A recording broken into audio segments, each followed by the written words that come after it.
ওয়ারাজুলুন কলবুহু মুআল্লাকুম বিল মাসাজিদি ইযা খারাজা মিনহু হাত্তা ইয়াউদা ইলাইহি। আল্লাহ নবী বলছেন, মুত্তাকি মানুষ, পরেশগার মানুষ, পরকালে আল্লাহর আরশ আজিমের নিচে জায়গা পাওয়া মানুষের চরিত্র হলো, গুণাবলী হলো, এক ওয়াক্তের নামাজ পড়ার পর যখন সে বেরিয়ে আসে, জমিনের মধ্যে কাজ করে, শিক্ষকতা করে, রাজনীতি করে, অর্থনীতি সমাজনীতি নিয়ে চিন্তা করে, কিন্তু কানটা খাড়া থাকে যে জায়গার মধ্যে থাকে, তার আশপাশের মসজিদগুলির মধ্যে কখন আজান পড়ে যায়, আজান যখন পড়ে যায় আবার মসজিদে যাবে, এজন্য তার অন্তরটা মসজিদের সঙ্গে মুআল্লাকুম বিল মাসাজিদ, মসজিদের সঙ্গে ঝুলন্ত থাকে।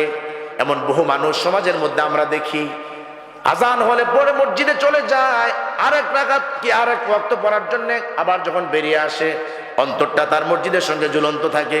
বিশ্ব নবী বলেছেন, এই ঝুলন্ত মানুষটাকে আল্লাহ রাব্বুল আলামিন ময়দানে মহাশরে আরশ আজিমের নিচে জায়গা করে দিবেন। বলুন আলহামদুলিল্লাহ। নামাজি হবেন তো এমন নামাজি হওয়া প্রয়োজন যেন আপনার আজানের সাথে সাথে জবাব দিবেন, তাড়াতাড়ি মসজিদে যে সালাতটা জামাতে আদায় করবেন। মানুষ টাকা হারায়, ছেলে সন্তান হারায়, অনেক সম্পদ হারায়, হারালে পরে পেরেশান হয়ে যায়।